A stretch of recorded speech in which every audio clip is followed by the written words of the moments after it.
Good morning. I'm glad that took some time because I'm super nervous. So this is about K-12 student success and readiness. Undoubtedly, K-12 education sets the stage for higher education success among all students. However, many individuals with disabilities face unpreparedness for this transition.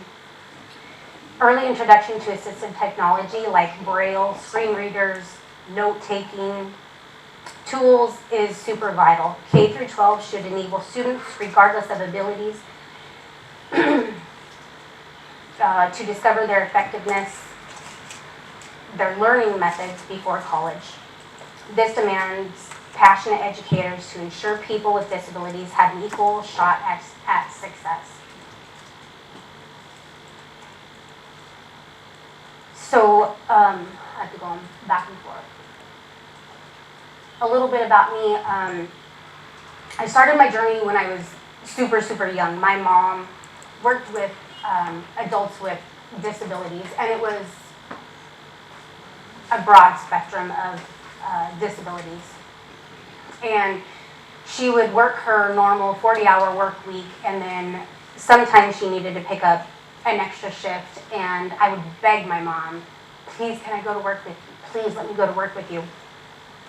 So she would come home, pick me up on a Friday night. She would work all throughout the whole weekend, be done that Monday morning so I could go to school the next day. And being with my mom, I completely fell in love with, not everybody, because we don't fall in love with everybody, but a lot of these people that my mom worked with. And I know they all had their favorite workers too. So when I would go with my mom, I remember there was this one lady. She was nonverbal, and she could kind of feed herself, but she liked to pretend that she couldn't. So she would not eat unless I would come over, and that was only on those living weekends, those 3-day weekends that I was with my mom, where she would eat. Thankfully, she was a larger lady, so it didn't kill her to miss a meal or 4.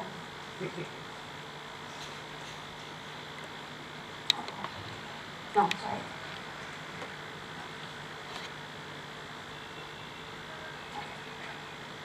So in 2012, I met my husband. We were married in 2013. I brought 3 girls into our marriage. My husband brought 1 son into our marriage. His son is autistic. So this is kind of where my whole frustration began with the school system. His son would go to school, his son and my daughter were in the same math class.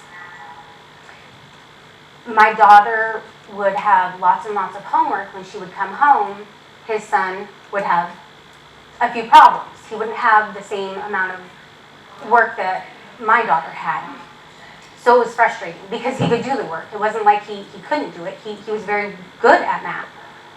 So we started, I don't know if you guys have the parent-teacher conferences here, but where the parents meet with the teachers to see how your student is doing. We would go to these meetings. Everything was not okay. But there was one in particular meeting that I went to by myself. And when his son was talking, when Ethan was talking, the teachers wouldn't correct him. He could say something completely wrong, and the teachers would just say, oh, okay, I understand, yeah. And I would say, no, please don't do that to him. He needs to be able to communicate with people and communicate well. Every teacher we talked to did this, including his English teacher, which frustrated me beyond belief because of any of the teachers, it should have been his English teacher that was saying, okay, this is incorrect, let's reword this, let's figure out how to talk correctly so we can communicate to understand each other.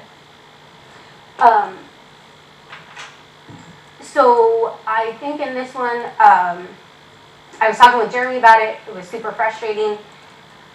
People were not coming to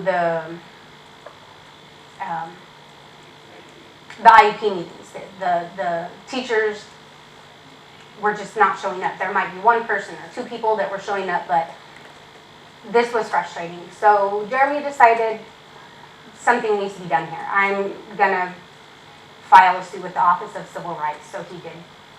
After that, the next conference meeting, we had probably 12 people in this meeting. There were people that had nothing to do with any of us or the teachers, but they decided that it was best that they came because there was a file against them. So fast forwarding to 2018, I started working at the school district. I was in life skills. And in our school district, they had the resource class, which was just somebody that just needed a little bit of extra help. But I was in the life skills with all disabilities, a broad range. And it was an amazing job that I had. The things that I didn't like about it was the teacher. She would have the students that were nonverbal in a back classroom, the students that were verbal up in the front classroom, and she would make the door shut all the time. It didn't matter if they were noisy, if they were quiet, it didn't matter if there was a movie going in the front. She wanted to make sure that these students were separate. And it didn't matter how many of us were saying, no, they all need to be together, they all need to be included. She just wasn't going to have that because it was her classroom and this is the way her classroom ran. And the kids in the back that were nonverbal, they would make noises, they would pound on the table, they were just too noisy.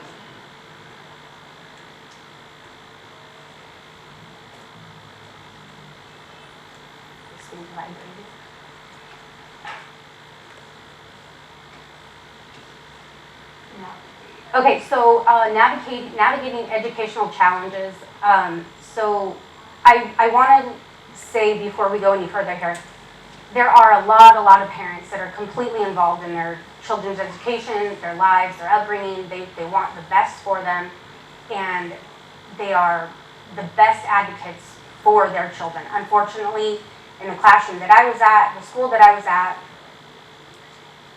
most parents were not that way.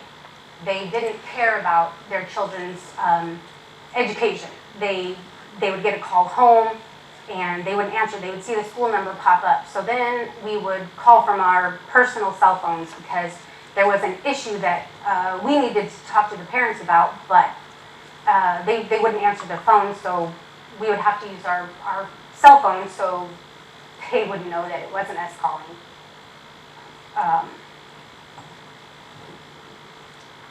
So this, I'll talk about 3 students. This little guy, he was pretty amazing. He had a hereditary disease. I don't remember what it was, so I'm not even going to try. He also had vision issues. Some of his fingers were somewhat webbed, but they were also, like, his index finger would be 2 fingers wide. So he was unable to hold a normal pencil, pen, colored pencil that we would use. I don't know if you guys use here, but in the smaller grades, they had really fat pencils for the little ones, like 5-year-olds, kindergarten age, learning how to write. They couldn't hold a pencil, so they used the fat pencils, colored crayons, to write. To help this little guy out, that's what we should have done, but the teacher said, nope, he's just like everybody else, he can use a pencil. So he would hold the pencil in his hand, like if you were holding a stake and shoving it into the ground, and that's how he would try to write because he couldn't hold the normal pencil. We have these little pencil tools that they were plastic, and they the pencil goes in the middle of it, so then you can put 2 fingers together and 1 thumb, and you can hold this plastic thing to try to write. He also couldn't use those because of the webbing of his fingers. So there was just no success for him to be able to use a pencil to be able to write. His vision problems, his he could only see, he could start out seeing, and then his vision slowly started coming into the middle, so he only had vision like straight on. So trying to do a math sheet, there were like 30 problems on a math sheet, but he couldn't see the one problem. So, hey, teacher, can we please just make 4 large problems on one sheet so he can be able to do math like everybody else? Nope, he's not doing that. He can see. The teacher was so angry and would not allow this little guy to, she would not accommodate him at all. And so when we had to write in the grade books, because they have tests and things just like everybody else does, the numbers were flopped. So if he only got 4 right on this math page, in the books, he got 28 right out of the 30 because he wasn't able to fail because he's in life skills. There were so many things that we could have done to accommodate for him, but the teacher, the main teacher, was not in on the same thing as everybody else was. Here's another one, supporting autistic students, the importance of structure and parental involvement. This little guy, well, let me go back to the first little kid. His parents were not involved in his life at all. And his mom would actually try to sabotage him at school. She would give him laxatives every single morning, knowing that he had bathroom issues and he couldn't hold it. So when we were in gym, that's when he would have his accidents. Thankfully, we had a shower at school and we had lots and lots of clothes that people had donated or we brought in so he could shower and change so he didn't have to be soiled all day long in feces. So his mom did not care. This little guy was, he's autistic. And another situation, his parents didn't care about him. He would get up in the morning, he would come to school with the same clothes that he wore the day before, hair's a mess, never showered, he didn't brush his teeth, didn't use the bathroom, didn't drink water. He loved food. He was a larger kid, he loved food. And he wanted everybody's food. And he wanted the food in the garbage because he just didn't get enough at home. So school was where he would get his food. School was where he would get his, the compassion. School is where he got his loves, the attention that he needed, that he thrived for, that everybody needs. So he would come to school with really, really long fingernails, and they were always black. And the teachers would say, go wash your hands, go wash your hands. Well, he would wash his hands, but it was just a quick put it in the water, rub them together, get a towel, wipe them off, and then be done. Well, you need more than that. You really need to scrub your nails. So we started out with a nail scrubber. I worked with this student. He had a one-on-one. He graduated from that one-on-one, which was a good thing. So then I started working with him because he just couldn't work with anyone else. Nail scrubber wasn't good enough. So I thought, well, we have fingernail clippers in here. Let's just try this. He would get violent with people and he would hit them if they were too close to him. But for some odd reason, he would let me clip his fingernails. So every other week, I would clip his fingernails. I could clean his ears. His parents never cleaned his ears, and he would have wax dripping down his jaw. How could you not see that? Why would you not clean him up? This is your child. But they didn't. So I took it upon myself to make sure that I would clean him up, to sometimes make him put his head over the sink and use a sprayer to wash his hair, because his hair would just be, it was so dirty, it wasn't greasy anymore. Asking the teacher if we could let him shower at school. This was the case that she said no. This was the one student that he could not shower at school. I don't know why, but she would not allow it. So in life skills with this guy, it was life skills. Let's teach you how to wash dishes. Let's teach you how to use the washer and the dryer. Let's teach you how to brush your teeth. Clip your fingernails. Excuse me. So his grading was on, did he do all of these steps? Did he rinse the dishes off? Did he take the dishes from the sink to the dishwasher? Did he start the dishwasher? Did he wipe the water off of the sink? These are all the steps that we needed for him to be able to wash the dishes. He was doing amazing at it. And he didn't need a whole lot of help. He didn't need a whole lot of prompting. Sometimes it was, hey, remember you need to wash your hands first. Or what do we do first? What do we do before we load the dishwasher? And we wanted to get him into the habit of always washing his hands before he touched a dirty dish, a clean dish, because it was a dish. So he got extremely well at doing the dishes.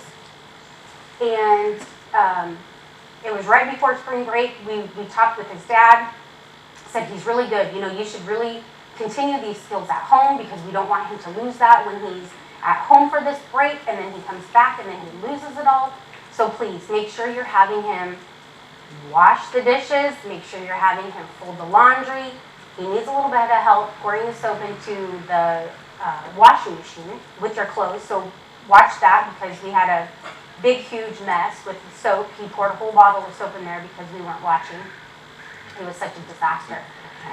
So spring break happens, he goes home, he's doing the dishes, his dad brings him back the next Monday morning, the week after, and his dad is livid. He said, he doesn't know how to do these dishes. What do you mean? He's done them perfectly well. He's the one that does the dishes. From lots of teachers come in and use this classroom, they use all the dishes, so we need to make sure they're clean. The students use these dishes, yeah, he knows how to do them. He does well. And his dad said, well, you know what? We don't have any dishes at home anymore. What do you mean we don't have any dishes at home? Well, he decided that he was just going to throw the dishes. His dad would watch shows in the background of destructive videos. Like they would blow a boat up, or they would blow a car up, or they would blow things up. Well, he enjoyed that, and it would make him laugh. So he thought, okay, well, with these dishes, I'm going to do that with the dishes too. So he would just throw the dishes, and they would break. And they would break, and he thought, oh, wow, this is fun. Nobody's stopping me. So he continued doing that. Well, they had no dishes. His dad needed to be involved. His dad wasn't involved. His dad gave him a task and said, you can do it, because they said you can do it, but didn't want to watch him or help him with anything. So, good on you, buddy. Your dad should have helped you out a little bit more. This next one is about a little blind guy. He was actually born without his eyeballs. Super smart, super sweet kid. He has the most amazing parents ever. His parents advocate for him like no other. If every parent could do what this guy's parents are doing, then there probably wouldn't be as many issues where we are with students with disabilities. He is so smart and can remember anybody. He likes to touch, but he wants to touch on his own time. He doesn't want you touching him. So he will touch your hand. He will feel if you have long fingernails, if you have short fingernails, if they're squared, if they're round. He'll touch to see if you're wearing rings, what kind of rings you have, the stones on them. And he remembers your voice. And it was so incredible. The first time when he came into the school, he was in 6th grade, and there was a teacher that had worked with him when he was like preschool age. And they hadn't seen each other. She worked with him 1 year. Then they hadn't seen each other until he entered 6th grade. And she heard his voice, and he went, oh, Jennifer, is that you? He remembered her voice. It was amazing. We've done functions where this little guy was involved, and he met our girls, and he remembered who they were just by their voice. And it was just a one-time meeting. There wasn't a lot of interaction between them, but he remembered her. That was pretty amazing on his part. He loves maps. He can tell you all about maps. He can tell you wherever you're at, where you're going. He can tell you which corner you're going to go around. He will tell you what the weather's going to be like in the morning, throughout the day. And if it doesn't rain when it said it was going to rain, then we're going to have a little bit of issue, but we'll just work through that. He, in the school, he used a cane, and he was very good. He had the school mapped out in his mind, so he didn't need to use his cane, but we want him to use his cane because when he's out in the real world, he's going to have to use his cane. So we would be in the band room across school and say, okay, well, where's our next class? And he would say, oh, it's math. Well, math is on the other side of the building. Lots of hallways to go through, and he's telling you before you get there, okay, well, we're going to come up here and then we're going to take a right. And then there's whatever picture on the side. Yep, you're right. Okay, now we're coming up to room 204. Yep, you're right. So he would navigate through the hallways. It was great that he could navigate through the hallways. The issue was,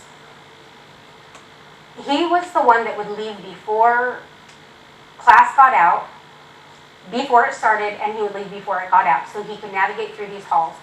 His parents did not want that for him. His parents wanted him to be able to be going through the busy hallways just like all of the other students, because when you're walking outside in the streets, nobody's going to open up just to give you a path to walk through. Nobody's going to do that. Most of the time, they're going to look at you and think, wow, you're a jerk trying to come through here like this. So, no. His parents want him to be normal, like everyone else, and walk through.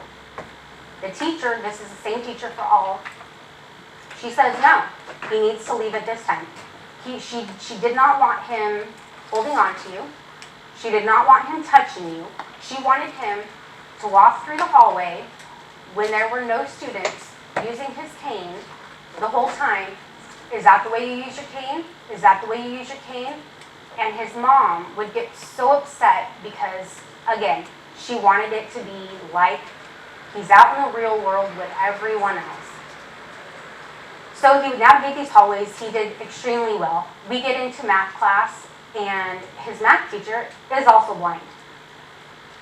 The main teacher, and it's online also.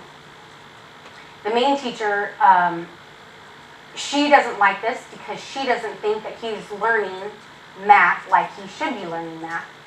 He excelled in math. He did extremely well. He had a blind math teacher. He's blind himself, and it's online. So online completely worked for him. He would have some sessions with the front of the class, with the verbal students, and he would use JAWS. And she did not like JAWS because it was loud. In this other classroom where he did math, he could turn up the volume so he could hear it better. She did not want any noise. She did not want any distractions, but she wanted him in this classroom setting. So for the 45 minutes that this class is going on, she is upset with him because he is too noisy. He's trying to fumble through things, trying to make it quiet. There's so many things that we could do. He could have used headphones. He could have sat in the back of the classroom instead of in the front of the classroom, so then it wasn't distracting to all the other students. She had him in the middle of the classroom, or she would have him in the front of the classroom. He had a computer, he had keyboard, he had all of these things. Well, guess what? Everybody else around is not paying attention to her because they have this computer right in front of everybody. She didn't have a computer. It was a whiteboard in the front of the classroom where she would teach.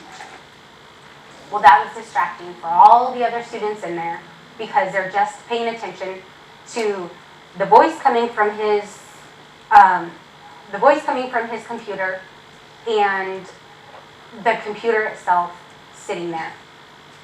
This little guy's parents, again, were the best. They actually worked with Jeremy and they asked for different things from the college to help him out. They're always looking for something better. Conclusion, embrace improvement and advice. Advocate for student success, provide tools for achievement, implement change just one step at a time. Remember, if you're having issues with your students, your school is not helping you, reach out to the Office of Civil Rights, because I guarantee you that issue will stop. When the Office of Civil Rights comes in, everything will be taken care of.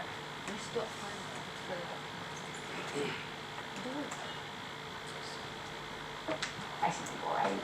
Yeah. How hard is it to apply for or to file a complaint with OCR? Super easy. Repeat the question. Oh, how hard is it to? File a complaint with OCR. Jeremy's asking how hard is it to file a complaint with the Office of Civil Rights? It's extremely easy. I think what Jeremy did, he just went online to Office of Civil Rights, and there was a form you filled out, submitted it, and that's what took care of the issue with us. And that's all I have.